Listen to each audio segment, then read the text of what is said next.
Hello everyone, welcome back to Archangel RC. Today I won't be reviewing anything. May complain about a piece of gear or two, but would mainly be sharing my sorrow in relation to that nice place I like to fly to taste my new planes, the top of Mount Vitusha, which is next to the city I live in and exactly 12 kilometers away from our in-city flying location. That peak, sadly, is apparently no longer accessible, at least with a 5.8 GHz video system.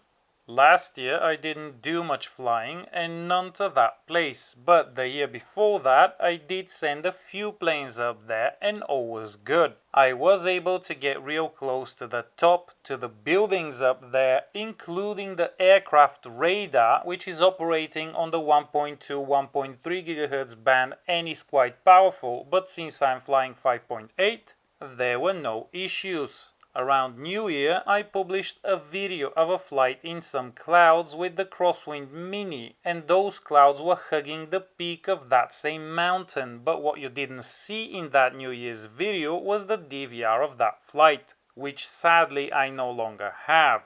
Doesn't make much difference really, because you wouldn't have seen much clear video anyway. Pretty much after a certain point some interference showed up and stayed with me almost throughout the whole flight, which was so annoying. You can't even imagine.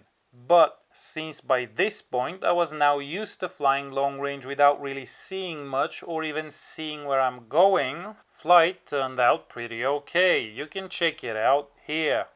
Didn't think much of that at the time until recently when I tried to reach the top of the mountain again, but this time with the Zocht drift plane following the installation of the Racer Star F405 Wing Nano on it.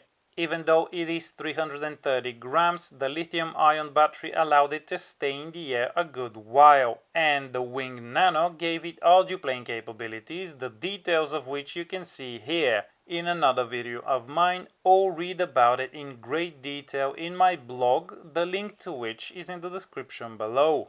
There didn't appear to be an issue up close, but as soon as I head towards the top and the receiving antenna points in that direction, interference was sure to follow. Usually started showing up after the plane has gone a few kilometers away from me, and depending on video transmitter output that distance varies, but the result is all the same. As soon as the signal from the video transmitter on board the plane falls below a certain level due to the distance increasing, the interference becomes more dominant and quickly screws up my video feed to a point where it is impossible to see anything.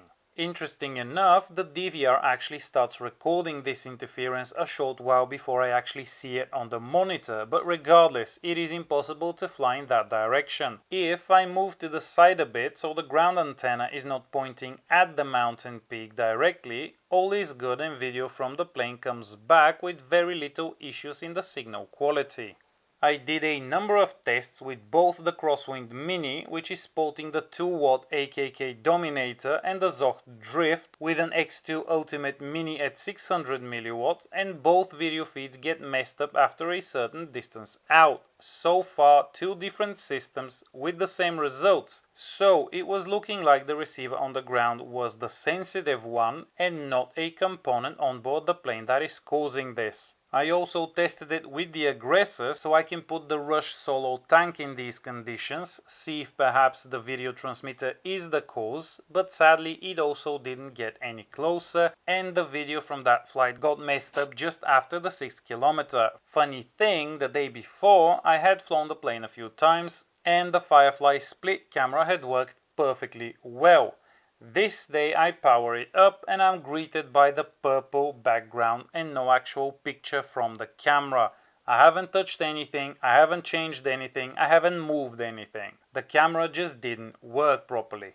Didn't let that stop me though, pointed the plane in that direction and flew towards the top, relying on the OSD data as I've done quite a few times before, hoping it is a sensor cable issue which can be resolved by replacing the cable, but I really am getting sick and tired of these split type cameras and their constantly failing cables. If anybody has a suggestion as to how to make them last longer, I'm all ears.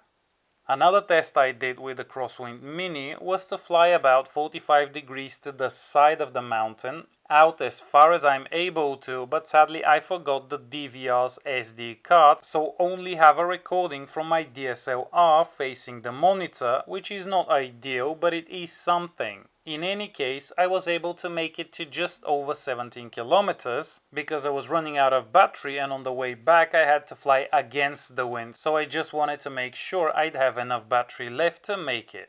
At 17 kilometers, I had the usual amount of static given I'm flying from within a highly noisy environment, but most notably there were none of the issues that are present when flying towards the mountain and the ground antenna is pointed at the peak.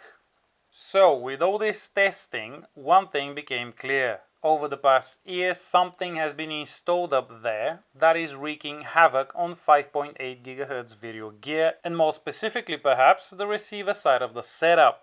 A friend of mine that is more knowledgeable in these matters said that this is some out-of-band interference, which means it is not on the 5.8 GHz band, because we also did some measurements with some specialized gear and did not find anything in that band that could cause this, but it is something that is on another frequency altogether and is just messing up with the receiver. Cannot be the radar because that one operates on a timed interval and its operating frequency of 1.3 GHz has never been an issue before. Also, the radar itself is not in direct line of sight of the locations I flew from.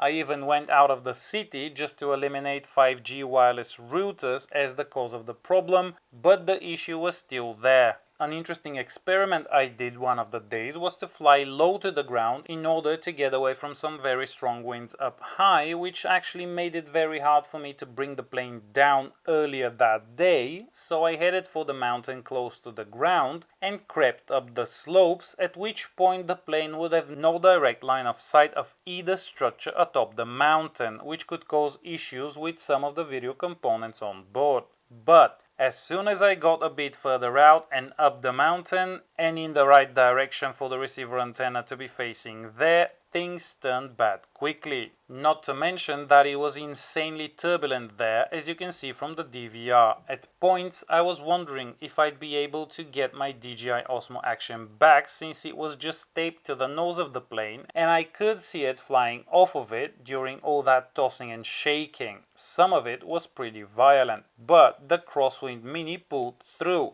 So this test showed that it is not any component on the plane messing things up by getting interference from somewhere, but the receiving end is getting blasted and overloaded with something that is up there.